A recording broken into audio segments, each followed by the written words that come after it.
Okay, Shalom Aleichem, and welcome everyone to this year's Talk with the Docs. This has been a running series at convention now for a couple years, and I'm really proud to have gathered this incredible group of physicians here. We're covering almost every part of the body, I think. We have neurology, we have emergency medicine, we have general surgery, we have cardiology, we have ophthalmology, and this really represents this full spectrum of care. And we're coming together today to really talk a lot about public health, preventative health, things that people should know that normally are not well known in our mainstream society. The doctor visits that we have with our patients are very brief.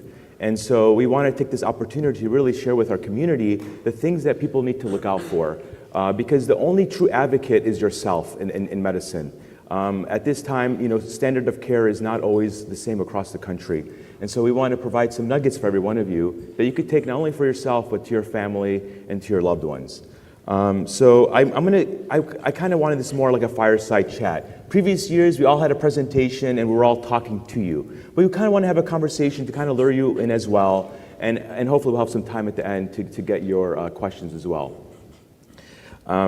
So let's kind of start off with our backgrounds, just so they know what we're doing, where we're from, and we'll go from there. We'll just go in order. So we'll start off with Elirayna. I'm Elirayna, Gelyana. I'm from Chicago. I'm currently in neurology. So my background, I did a neurobiology undergraduate degree at Harvard and then went to medical school at Johns Hopkins and residency in neurology at Johns Hopkins. I'm now in fellowship, which is subspecialty training for movement disorders in Northwestern Chicago. This is Samir, Johna. I'm a general surgeon. I went to school of medicine in Baghdad, Iraq. Next year will be my 50th year, 50. And I'm professor of surgery at Kaiser School of Medicine at Loma Linda University School of Medicine, two different universities. My practice involves general surgery. Thank you. Good morning. My name is Nathan Abraham. I'm an Good morning. Oh, that's better. All right. Much better. My name is Nathan Abraham. I'm an ophthalmologist. I specialize in eye care. So my specialties are cataract and LASIK and comprehensive ophthalmology. I'm in solo practice not too far from here in Santa Clarita. It's in LA. I'm originally from Southern California. I traveled all over for training, and now I'm back in Southern California in solo practice. Good morning. My name is Tiffany Tatevossian, and I'm a board-certified internal medicine physician, so I specialize in adult medicine. I'm currently partner at Kaiser Permanente, and as a doctor at Kaiser, I have two roles. My main role is working as a primary care doctor, because that is what's most near and dear to my heart, but I also work as an urgent care physician at times as well. Hey everybody, I'm Evan Albazi. I'm an emergency room doctor. I live in Detroit and I work in Florida. Anything else? Who here has been to the ER before? Anybody? All right. All right, and myself, I'm a general cardiologist. I've been working in the Chicago area now for over 10 years, practiced as attending for over 6. I've been in the hospital side of things, now I'm in a private practice. And my focus is prevention cardiology. So that's my niche. So I run a prevention clinic in addition to seeing patients in the hospital. All right, so let's start with some good questions here. If you could teach one individual a single habit that they could do to save the most lives in your specific specialty, what would it be?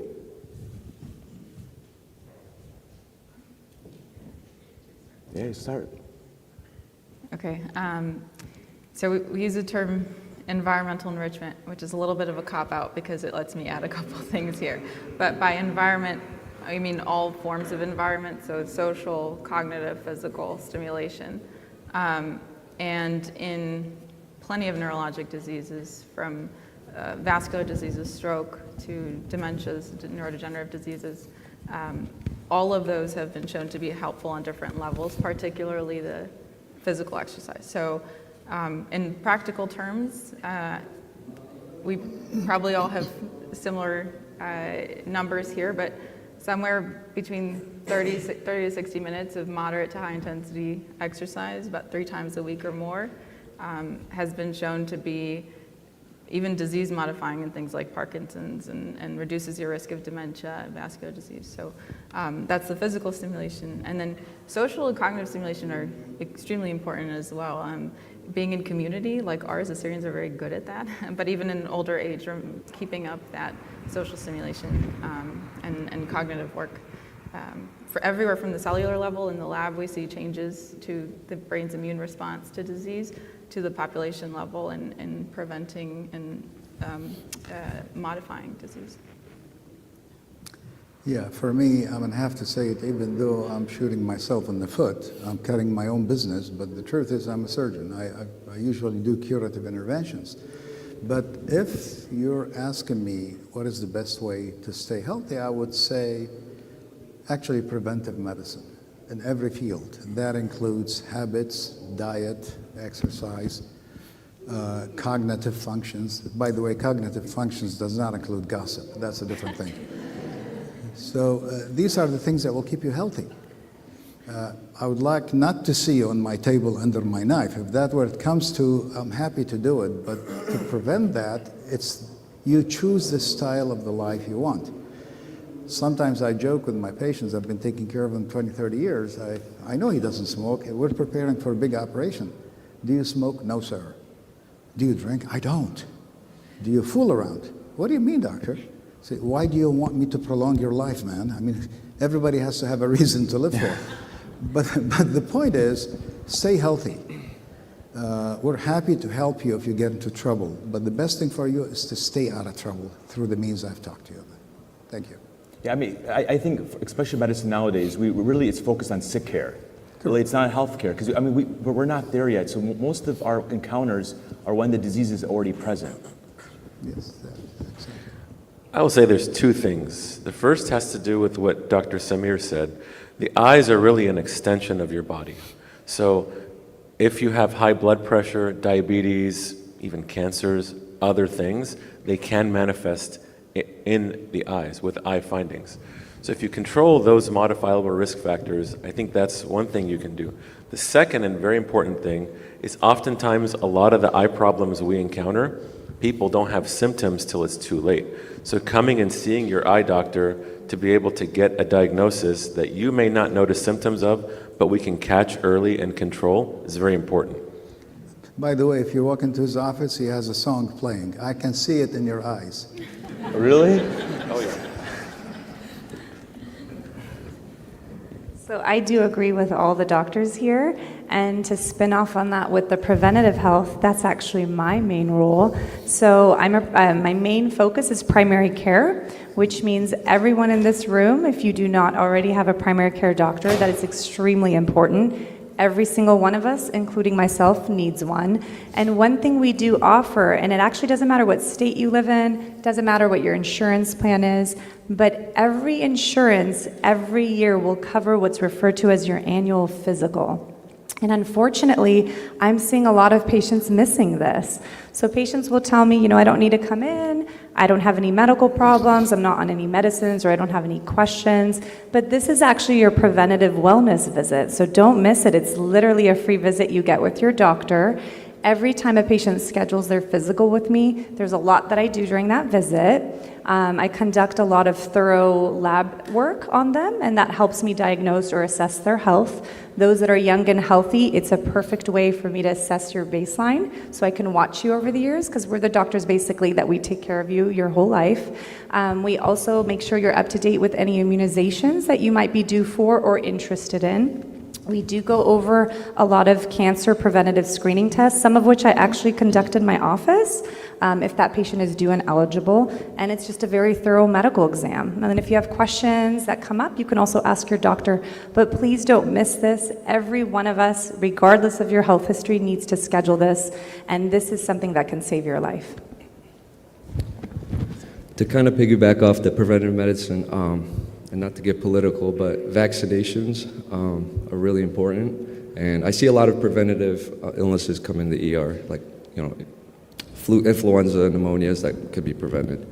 One of the big things was during COVID, we had a lot of, the surges, and I didn't start seeing patients stop getting sick from COVID until they got the vaccine. So that's one of the things. So for the heart aspect, is to really know your risk. Because heart disease, unlike other types of disease, is not visible. And it doesn't usually pop up on exams. And so my thing is that people need to know their heart risk. And how is that determined? Is making sure you're proactive in getting a coronary calcium score. I talked about that. I'm kind of like a broken record on that, but it is something that is direly needed, especially in our population where we have a higher proportion of heart disease compared to other communities. That also includes checking for Lp(a). This is a molecule that's like bad cholesterol on steroids. So you could have normal cholesterol numbers, but if you have Lp(a), your number is already 5x, 10, even up to 10x more damaging to your arteries. So if you don't know your Lp(a) and your doctor tells you you have normal cholesterol, you actually don't know your heart risk. And so another thing is also on the plate. I think a lot of people don't know that we're also consuming a high level of omega-6 fatty acids, and it's a literal inflammant for your arteries, which really provokes heart disease. So having a good idea of what your heart risk is imperative to know to prevent heart disease. Let's go over to having a red flag. Like, what is, in your specialty, what is a red flag symptoms that you know very well about, but normally people don't? Yeah, big red flag is unilateral, meaning one-sided weakness. You would think that would seem, emergent, unusual, but sometimes people can explain that away. Plenty of times I've seen people who had a stroke causing, one-sided weakness and thought, my arm's weird today, I'll sleep it off. Let me see if it's still there tomorrow and I'll go in. That's something where, especially if it's new, you have it now and you didn't have it this morning or you didn't have it last night, you should go get that checked out immediately. And it might not be a stroke, but if it is, it's time dependent. We can respond to that in a very meaningful and rescuing way. And so definitely the one-sided weakness that's new, acute onset. Yeah. For me, it's going to be two. One is مخيل ثقر لا نشاية, which means unintentional weight loss. That's a really very significant sign, and people feel happy, I'm losing weight, but they don't know there's something smoldering in the depth of it. And the other one is tura'a, bleeding from certain orifices. I'm talking about rectal bleeding or urinary bleeding. While the vast majority of, I'm not talking about torrential bleeding, that's a different story, but it's a small, subtle amount of blood that you see every now and then and you discount. But the truth is, it's going to be a sign of significant disease, specifically colorectal cancer, urinary bladder cancer, and sometimes with the colon cancer, you don't even see the blood. We discover it chemically, biochemically, by certain testing. But somebody is pale, somebody is weak, somebody doesn't look right. You have to look for a reason. And these are things that people don't think they're significant, but to us, they actually are red flags. I'm going to go off of what Elirayna said as well. If it's in one eye, it's a problem. If it's in both eyes, not as much. There's only very few things that can affect both eyes simultaneously at the same time. So if it's like one eye, sudden vision loss, or like a bunch of flashes or floaters just in one eye, my level of concern goes way up. The second thing is, by far, the most underdiagnosed, undertreated, and symptomatic problem that I see is dry eye. So itching, burning, tearing, I feel like my eyes are heavy, I can't work. All these symptoms are dry eye symptoms. And the treatment is very simple. Over-the-counter preservative-free artificial tears, and to clean your eyelashes and use warm compresses. We do also offer other treatments in the office, but I think if people lubricate and kind of clean their eyes like we recommend, they'll have a lot of symptom relief.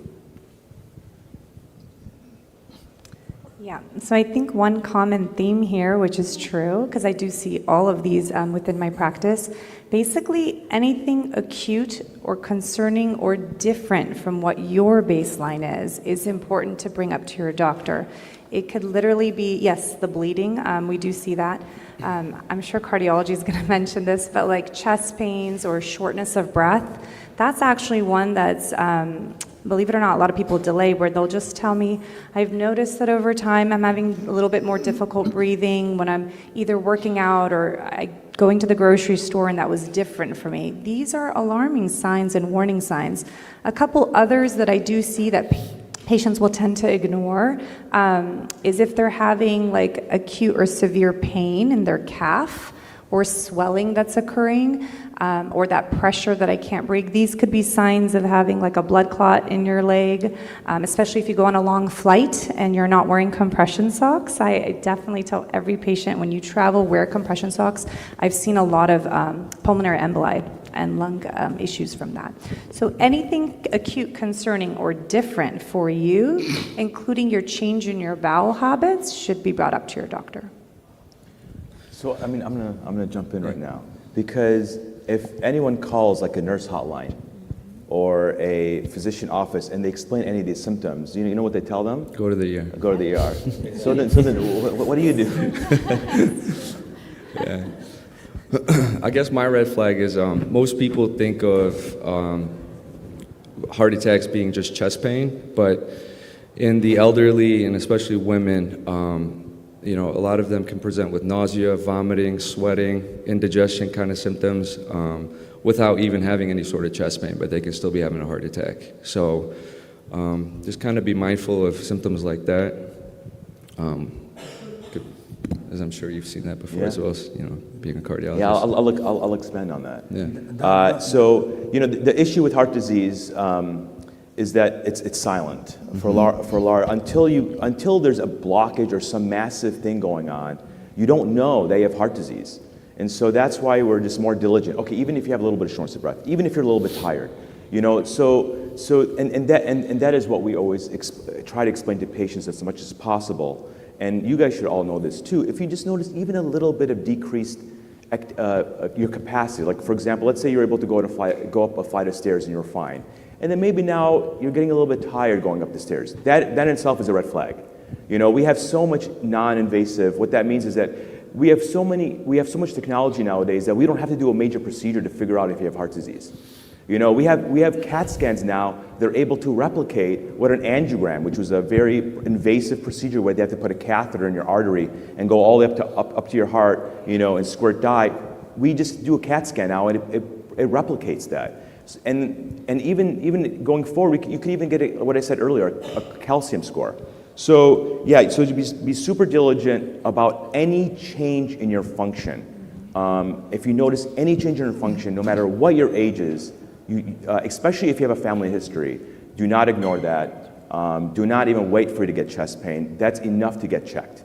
All right. I have a bunch of patients that come to me and say a little bit slight. I get stress tests on them. I get coronary calcium. I get CAT scans, and we pick up a lot of disease. So do not wait for that. So you wanted to jump in? I just we have to be careful using the term elderly. Don't get us in trouble. That's number one. Number two, I'm getting right there. So let's go to the other aspect of things. So we talked about, maybe it's people that may not know of, but what is some of the health myths that people really strongly believe in our society that is not true? What is that number one in neurology? I don't know how pervasive this is, but often there's the notion that there's nothing to do about neurologic disease. Even to the point of medical students, often there's a term neurophobia. People stay away from specializing in it because they think there's nothing to do for patients with neurologic disease. Isn't it just physical therapy? Is No. that not what it Physical therapy is very important, and we can talk more about that. But in all sorts, in stroke, we have incredible, literally we can reverse a stroke if the conditions are right, if someone comes in quickly. A blood clot that can kill someone in a major artery of the brain, we can go in and take that out and give medications to disperse it, disrupt it, where it's as if the person never had that stroke. In neurodegenerative disease, that's one where for many of these we don't have cures. It's true, we don't have good disease reversing, or any, for some, disease reversing therapies, and yet we have a giant toolbox of symptomatic treatment that completely changes quality of life from day to day, and it is incredible to navigate just how many options we have for some of these things, Parkinson's being one in mind. And now with genetic therapy, I mean, with genetics, hopefully we'll talk a little bit more about this, but the genetic therapies coming for many of these diseases that previously had no treatment whatsoever are so promising and really changing the field. So yeah, the myth of neurology not having options, not having anything to do about it is totally false. And I'll add a small one as a neurologist. MRIs, I think I've seen people avoid MRIs often for concern for radiation exposure, which is something you can see with other types of scans. Neurologists love MRIs, and there's no radiation exposure, so don't worry about that if you're recommended for one. Yeah, Well, what happens if you're claustrophobic? there are other reasons an MRI can be uncomfortable, but we can help manage that, help treat that as needed if you do have claustrophobia to make it an easier experience. Yeah. Physical therapy is great. For me, I'm going to be a little bit political, and I'll say it's conspiracy theory among patients. You can't win with patients. It's a sad reality because you don't know who you're talking to. Some people, he has a problem, but he doesn't need an operation, and they push you to have an operation, and I keep telling him, you don't need it. Oh no, but I pay a lot of money for my insurance. That's one scenario. The other scenario, you recommend to undergo surgery based on certain points, and they go, no, I don't want to do the surgery, they just want to make money off me. This is a big problem. And I want to tell you as a surgeon, undergoing an operation is not a right. It's a privilege. We sit down, we talk to patients, we go look at labs, we examine, and we look at x-rays and decide, even though it's broken, sometimes the risk of an operation way outweighs the benefits. You cannot improve an asymptomatic patient. You have a hernia, how long you've had it, sir? For 30 years. Okay, why do you want to have it fixed now? Well, I'm getting older, I may get older, I may not tolerate an operation, but that's not the reason why we operate. We don't operate because just in case you're going to get in trouble 15 or 10 years down the road. We look at signs, we look at symptoms, and we decide. So if you don't have trust in your doctor, don't even bother. And one of the biggest problems I have with primary care, I have to say that, they plant an idea in the head of the patient get referred to the specialist, and you tell him, you don't need this, and they have the temerity to tell us, sir, but we disagree with you. You're not qualified to take care of yourself. And your primary care, if he knew it very well what needs to be done, he would just send you to the specialist. So don't lose trust in your doctor, because all the work we do is based on doctor-patient relationship. If there is no trust, there is no treatment. So that's the biggest problem I face in daily practice. Thank you. When I was a kid, the current elderly population told us, don't watch too much TV. It's bad for your eyes.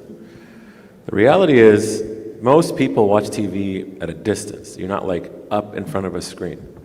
What do kids nowadays do? They're glued to iPads, tablets, cell phones. This creates and can make nearsightedness worse.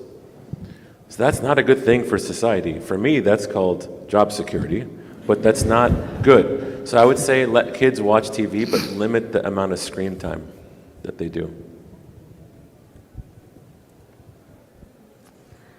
So one big health myth I see a lot is that the assumption that over-the-counter supplements that are deemed all natural are safe for you and that they're better than your prescription medications. This is completely incorrect. So if you go home to your cabinet and you see all your supplements and vitamins, if you look at the tiny fine print at the bottom of every bottle, it will indicate that these are not FDA regulated or approved. Now, what does that mean? That basically means that there could be a lot of false advertisements in these supplements, and they might say that they're all natural and that the ingredient you're looking for is in there, but it could actually be a small amount. There could be tons of preservatives in there, and more importantly, I've seen numerous patients actually get interactions from these. Some of these supplements can actually cause issues with your own prescription medications. So when you come to us as your doctors, don't just bring your prescription bag of pills that you're on, bring in your supplements, because we will definitely tell you which ones are safe and some are and which ones aren't. I've actually also seen patients on random all-natural supplements go into an arrhythmia. That's a heart issue that led them to the emergency room. I've seen patients that were just on these supplements and all of a sudden their kidney function is declining, that I caught on routine labs, or that their LFTs, their liver function's going up. Now that there's a lot of social media and internet, people have a tendency of doing their own research, which is fine, but there is a lot of false information out there. It's okay to do your research, but please bring it to us, and we will tell you if these are actually safe for you. And you can save a lot of money, too. And when you're reading the fine print on the bottles, if you can't read it, call me. Tiffany, that's a really good point. I was actually going to bring a lot of those points up. But all these kind of like detox, fads and IV hydration clinics and all this stuff, I don't think there's, a lot of evidence to them. Your body is a natural, detox center, your liver, your kidneys. So as long as you're putting in, good stuff into your body. Yeah. From the heart standpoint, the biggest myth is actually kind of common knowledge, unfortunately. It's that if you go get a blood test from your doctor and they tell your cholesterols are normal, that you are in the clear of heart disease, and that is incorrect.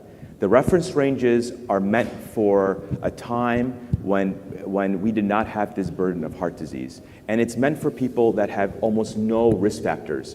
The vast majority of us, we cannot rely on the reference range of the cholesterol panels that are in the labs. And this is a big problem because it's an epidemic. Hospitals, clinics, labs, all across the country use one set of reference range, and it's not a one-size-fits-all. Your heart risk is one of the most important risks that you have for your life and for the quality of life, because it is the #1 killer in this country. So you cannot rely on the reference range. So if your doctor tells you that your cholesterol is normal and that your heart risk is, and they don't talk about your heart risk specifically, then you are not getting the right advice. And so this is mainstream.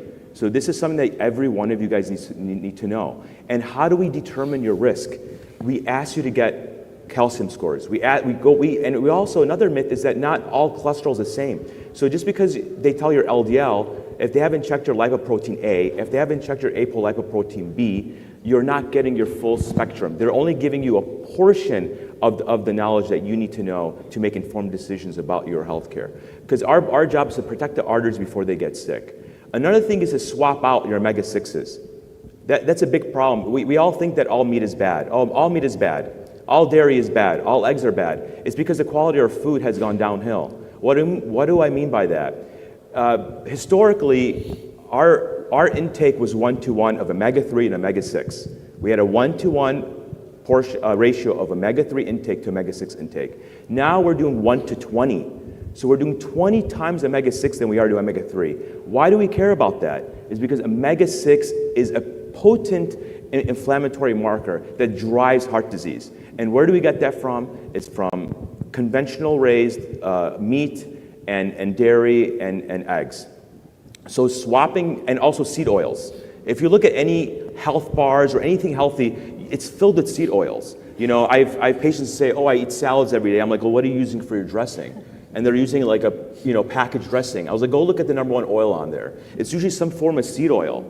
Go to your olive oil, go to your fruit oils, your avocado oil. You got to swap them out. If you're going to do meat, the theory now is that not all meat is the same. It's if you get grass-fed beef, if you get pasture-raised eggs, if you get grass milk, you're getting more naturally higher omega-3s to combat the omega-6s that we see in our food. So it's not about the food you eat, it's about what did the food eat. You know, that's more important. So what did your food eat? And if you do that, you know, you'll do much better for yourself. Yeah, a couple points if you don't mind. I think you have a bigger problem than omega-6. In our community, Assyrian community, what would you do when the term of endearment is khilli libukh? I mean, come on. Find a better way. That's number one. Number two, talking about the diet. Yeah. You know, Italians eat terrible carbohydrates. Oh, you know, they smoke a lot, they drink wine, less heart disease and heart attack than Americans.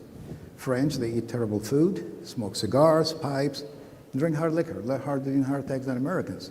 So I have a theory, I'm trying to publish it. It's not what you eat or drink, I agree with you. Eat or drink whatever the hell you want. It's speaking English that kills you. Please use suit, in my opinion. That's an interesting way of putting it. Okay. I want to do a kind of a rapid round before we open up to the audience. We have to talk about it, right? AI. You know, how is AI getting involved in medicine? It's taking over every single industry, and medicine always lags behind all the other industries when it comes to innovation. We're always kind of bad, and it has to do kind of their healthcare systems and insurance payments. But we won't enter that talk for today. But how is AI shaping your field, and how do you see it in the next couple of years, at least?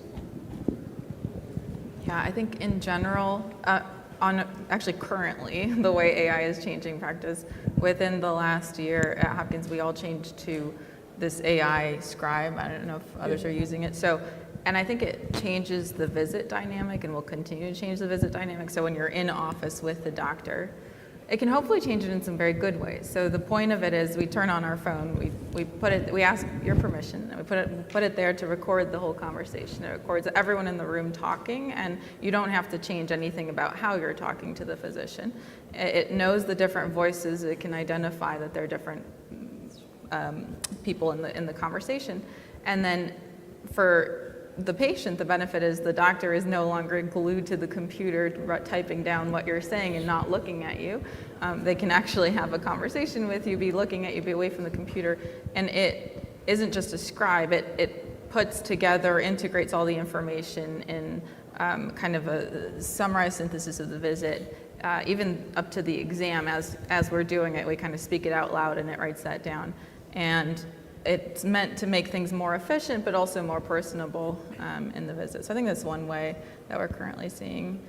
It has some tweaks to work out still, for sure. I tend not to rely on it very much now, but I think AI learns, and so I think it will continue to be better. They're going to make us use, they're going to use it to make us see more patients. I mean, that's another thing too. Crank us out until they get rid of us. But anyways. For us in general surgery, and I believe this applies to all surgical specialties, is that it's a two-edged sword. On one side, it helps you, like you indicated. Also, it helps me summarize what I need to look, but you cannot rely on it and take it like a gospel.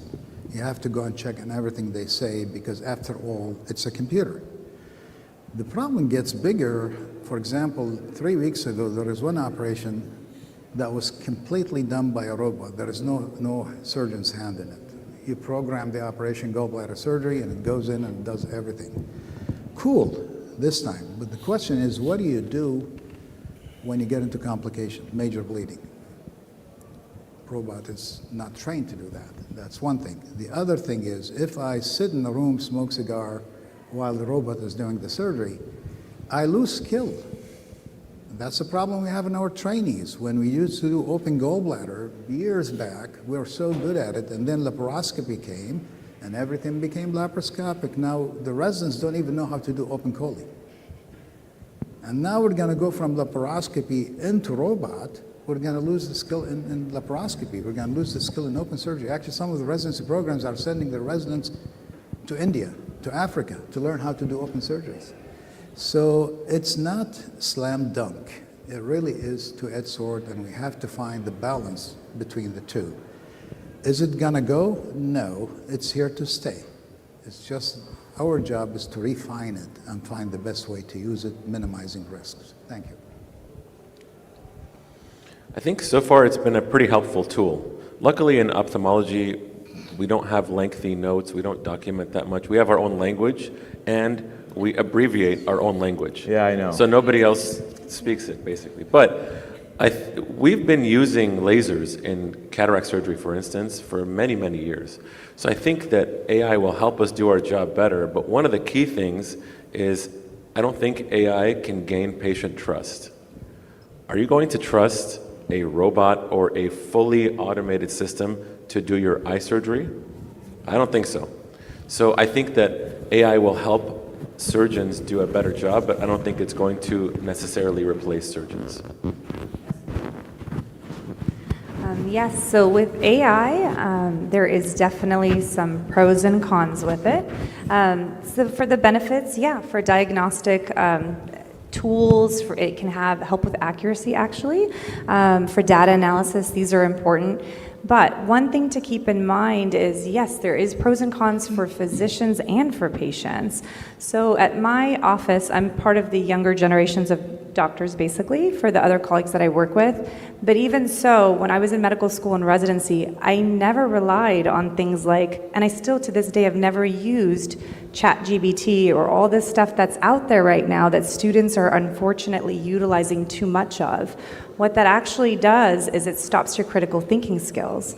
I will not use ChatGPT, nor would I trust that, or certain online researches, and you guys should be careful of that too, because it can bring out all this information, and it's okay to educate yourself, but it's not all accurate actually. There's been a lot of things that actually came on there that was false, and then the problem is if patients utilize that instead of going to their doctor, now we're getting a lot of self-diagnoses occurring, and then treatments that patients are doing on themselves based on what they're reading, and then they come to our office after the fact, or actually to his environment at the ER, because now something very dangerous is happening. So there's a lot of pros and cons, but you have to be very cautious with it. Yeah, I agree. So I ordered a lot of CT scans in the ER, and there's apps now where the radiologist will just put the CT scan into this program, and then the cons would be sometimes these apps can pick up on certain things that the radiologist could miss, like cancers or whatever it might be. But sometimes AI also overreads, so it'll see things that aren't actually there and then make comments that they are. So what ends up happening is, like I had a case where I did a CT of someone's abdomen, and then it said maybe they caught a blood clot in the lungs. So then I had to give the patient more contrast, do another CT scan of the lungs. They got exposed to more radiation. They had to pay for all that. They were in the ER longer, and then guess what? They didn't have a blood clot. So the some of these apps are overreading, but so. What I'm seeing in AI is that a lot of home health monitoring, and so a lot of previous diseases that we have to send home on studies, or you have to come into the hospital, we're able to do it at home now, and so I just see that accelerating more and more. AI is able to detect things from just little simple waveforms on your pulse oximeter to determine heart attack risk and things like that. So I see AI taking over in a good way, but also a bad way, because we are losing a little bit more personal touch and lack of critical thinking. But there is definitely utility for it. And I was listening to a podcast, and they're like, in the near future, there's going to be two types of people: those that use AI and those that are unemployed. So the shift is going there, and so I'm adopting it every day in my practice. Just ChatGPT prompts, and with the assistance of imaging. But I definitely do see it taking a bigger part of medicine, for the good part too. We will go towards a Q&A. If we could get the microphone. We have a few minutes, maybe like 5 minutes, we could do some questions, but we're all available. I also want to invite all of our panelists. We are starting a medical society, and would like you guys all be part of that too. And that is all to provide service for our community.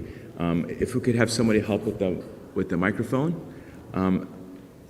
I'm getting called over. There's a meeting going next door that they need my vote for. So if you could. Okay. All right. Can someone help me take some questions from the audience?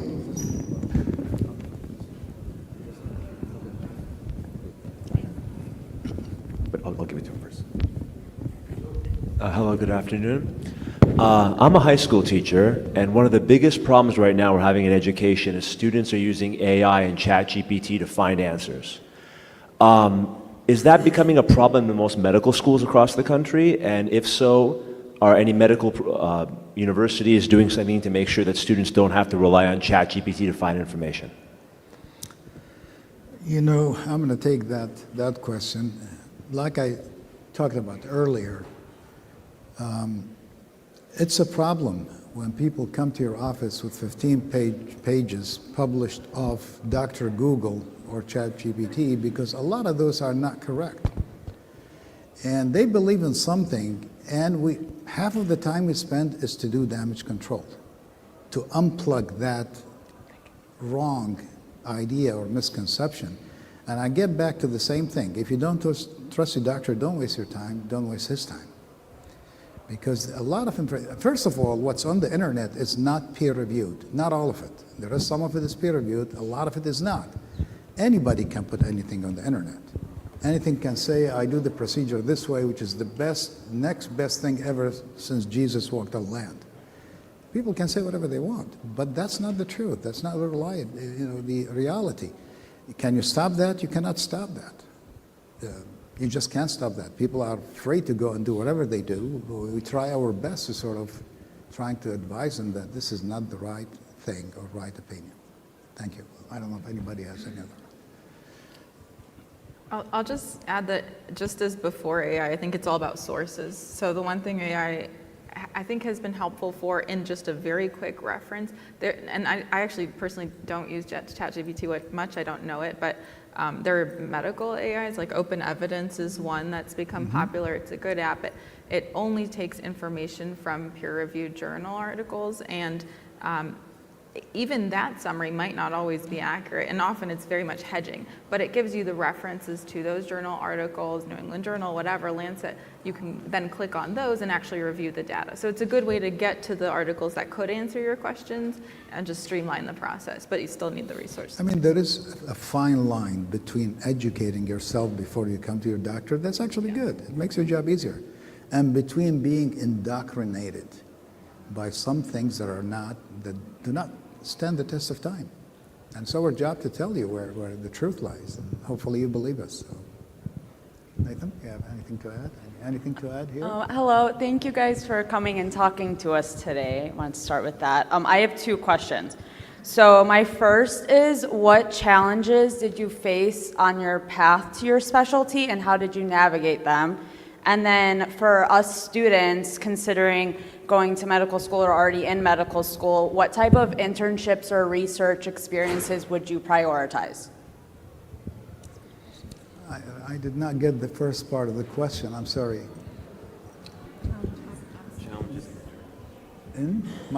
What challenges did you face when you were on your path to your specialty? You know, I have one daughter, and she thought I'll be very happy if she goes into School of Medicine. Of course I would, if she chooses to do so. If not, you're trying to please me, don't do it. I cannot live my life and your life. You choose what you like to do. If you like to do medicine, let me tell you, you have to know that you're not going to be living for yourself. You're going to be living for others. You have to understand that. There are other venues by which you can make a lot more money than you make as a physician, particularly nowadays. Physicians in the US in the 50s made more money, value dollar, than they're making now. So it's no longer that rich kind of job. It's a lot of responsibilities. It's a lawsuit. The patient is not happy. The organization is not happy. You're miserable. You're working day and night. You're taking calls. And even in the world of medicine, I can tell you, I work for Kaiser. A dermatologist, for example, works from 8:30 to 5. And I work sometimes from 5 till next day. I take calls more than the hair they have on their heads.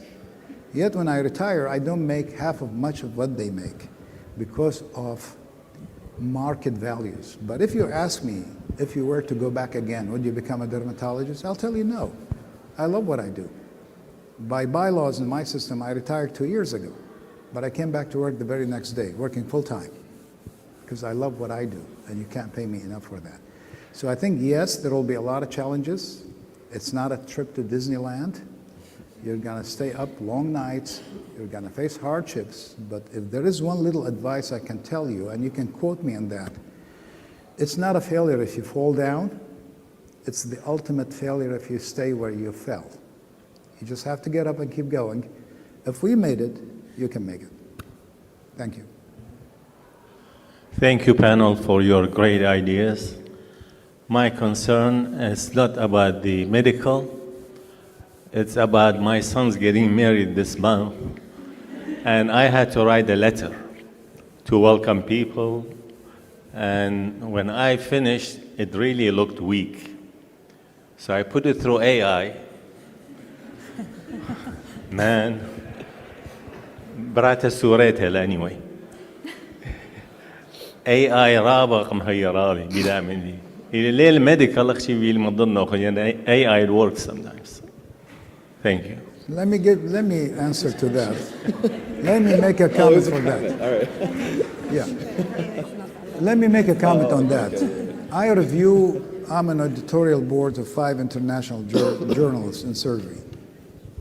And every article we get, we put it through a software to see if it's based on any form of AI.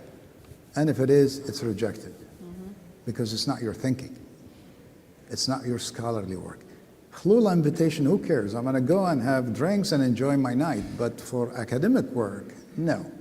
It can be discovered. Believe me, no matter how hard you try to hide it, we can discover it, and it will discredit your work. So we have to be careful there. Yes, please.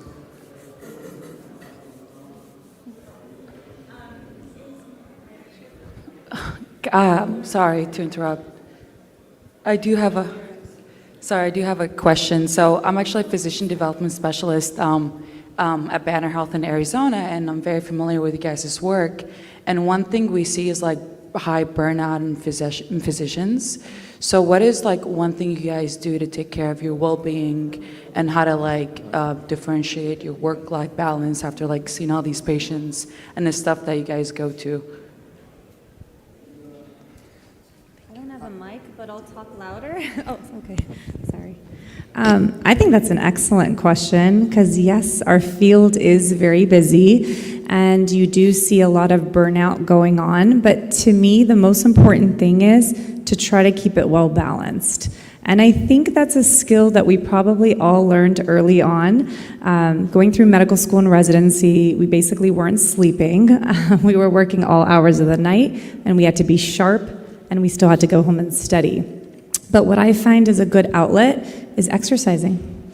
That's something I make sure that no matter what, practically every day, I make sure that I go and exercise. This could be before work. It's usually after work for me, and I won't miss it. And what that actually does is, number one, it's very good for your health, but it does give you a break away from the TV, like the screen. So nobody can email me at that moment. I mean, they could, but I'm not on my computer. It's just very good for your wellness. Between that, I spend time with family and friends. I think keeping well balanced, or actually scheduling things in your schedule, no matter how busy you are, you can make time for that. That's going to make your life way more fulfilling. And actually, I think that makes us better doctors when we do have our own personal life on the side, and whatever that means. I mean, I am outnumbered here, because like I said, it's going to be 50 years. We old generations don't believe in burnout at all. And there are times, he knows, he was my medical student. We were up on our feet 36 hours operating. This is a different animal. This is a different generation. They believe in something else. I'm not saying they're wrong. It's just not the way we were trained, number one. Number two, there is a difference between burnout and having a bad day. There are times where I wish I never left bed as a surgeon. But that doesn't mean I'm burned out. This is part of the job, okay? There is burnout, but not in the percentages. It's glorified, it's magnified. I know at least in our system in Kaiser, people try to get away from work we're burned out. Can you believe a nation has a burnout of 60%? This is absolutely rubbish, in my opinion. It's rubbish. It used to be burnout during residency. Then we limited the hours to 8 hours a week, okay? We used to do 110, 115 every week. We limited to 80. I know they go above that, they don't report it. for political reasons. But then when they graduated, it's a different environment. Now they're feeling burned out after graduation because there's nobody who's going to protect your time. Patient will need you time and again. And then it went to college. And now I have high school students saying we're burned out. Give me a freaking break. We honestly have a meeting with surgeon, for the medical students rotating on surgery. And one of the students, we asked her, what is your opinion on rotation, this rotation? She said, I don't like it. He said, why? We're working way too much. I don't want to work that hard. She's third-year medical student, and she doesn't work that hard. What are you going to do in residency, 3 years to 6 years? What are you going to do in practice? We expect you to work 30, 40 years. Why don't you get into medicine? You can go and do dancing, you can art, you can do, I mean, one has to be realistic. Yes, there is a burnout, but it's not 55%. Maybe it's 5, 10%. I wrote a piece of article in one of the journals. I swore, I said, they will not publish it. Basically, my opinion about burnout, which I said, I don't believe in burnout. They got it published without changing a word. And my conclusion was one of two things.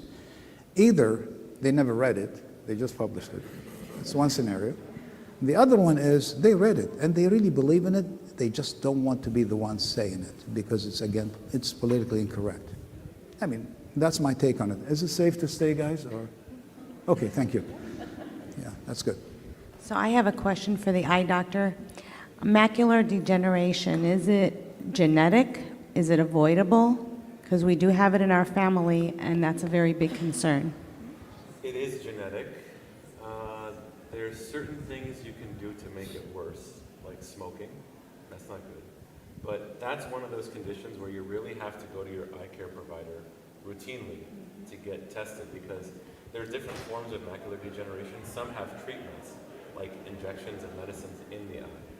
Well, that's for the wet one, but if you're dry, if you have the dry one, then you're out of luck, right? Over time. Kind of. There are some things that are coming out in the pipeline using genetics and seeing who's at higher risk. There are certain new medications that can prevent dry from becoming wet or prevent dry from becoming worse. So I'm not a retina specialist, but there are certain details that are important there. But yes, seeing your eye care provider. There's also an over-the-counter vitamin formulation that's been shown to slow down the progression. It's called the AREDS formulation. AREDS. Yeah, over the counter. Thank you. I have a question for panel. What I was wondering regarding your primary care, you touched on primary care, that's very important. What criteria you use to select a primary care doctor? And it's not about credential that they have, everyone have a credential, but what would you guys use to select a good primary care doctor? So you mean like what criteria would I use? Like if I was the patient on how to choose my primary care doctor? Yeah. Oh, that's an excellent question. So I don't know if anyone's familiar with Kaiser or anyone is a Kaiser patient, but you can actually apply this anywhere. But through Kaiser, it's kind of nice because patients can choose their doctor, and then if they don't like their doctor, they can switch. And then if they don't like that doctor, they can switch. So one thing that's very important, first most important thing, because it's very individualized, is if you feel that you're connecting with your doctor. When I'm talking to my patients or when I'm getting a new patient, one thing I think is very important is you have to have this very trustworthy doctor-patient interaction and relationship. And a good primary care doctor or just a good doctor in general is one that actually listens to you. If you're feeling rushed in the room, if you feel like your doctor's not paying attention, is distracted, or is just more telling you what to do versus asking you questions, that would be probably someone you might not want to go to. Because one thing for any of the students out here, one of the biggest things we learned in medical school is the history of a patient is the most important part of our visit. That history can help us diagnose and treat things. If you don't have a conversation with your patient and don't allow them to share, what's concerning, that can be a problem. So you have to be able to connect with your doctor. I agree with how you find a good doctor, but let me tell you about how it is in reality. If you are an elective surgeon, like many of us are, your patients choose you because of how many followers you have on Instagram, how many likes you have, and your 5-star reviews. It's a real thing. So you could be the best physician, the best person in what you do, but you have to understand, in the world we live in, your online presence and reputation is extremely important. So knowing how to create that and manage that is really important in your practice. That's one of them. Google reviews also. Yeah, actually, yeah, you're right. I mean, it is what it is. But once you meet that person, make sure you connect with them. Compassion is extremely important. And there are studies time and again showing if you give the patient a choice between top-notch physician, cold manners, not really warm, not compassionate, versus somebody who's okay. He's a safe physician, but it's more compassionate and understanding, more than ever. They will choose the second person, not the top-notch. Because part of the treatment is the two-directional communication between the patient. We don't corner the patient, you need this. And actually, I spend more time convincing surgeons not to have an operation than to have an operation. Because they come with the impression they're seeing a surgery, they need an operation. I try to spend time and explain to them and why and see their concerns. So compassion. Warm feeling, compassion. Even if you choose somebody by tarra or kitba, like they say in our country, when you meet that person, you can tell. Sometimes min Allahutha, you'll never connect with that person. Doesn't mean he's a bad doctor. You just can't connect with him. And if you can't connect with him, or he cannot connect with you. Patient comes, is belligerent, you're trying to explain to them, keep cutting you halfway, you can never get your message through. That's annoying. And why would you want to annoy your surgeon? So there is a role, and there is a time, and there is a way to have a good, candid, compassionate conversation with the physician to where you can ensure he's taking your advice, you're doing the best you can. We're not a contractor building a house. We are actually people who took the oath and promise to do the best they can. Sometimes you do the best you can and you still don't get the good result. That's not mean you're bad. It's just, that's the nature of life. Well, thank you, doctors. We'll have to wrap up questions for now for the next panel, but feel free to ask questions outside. Yeah, thank you. Thank you.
Duyuran ele, gıdamasın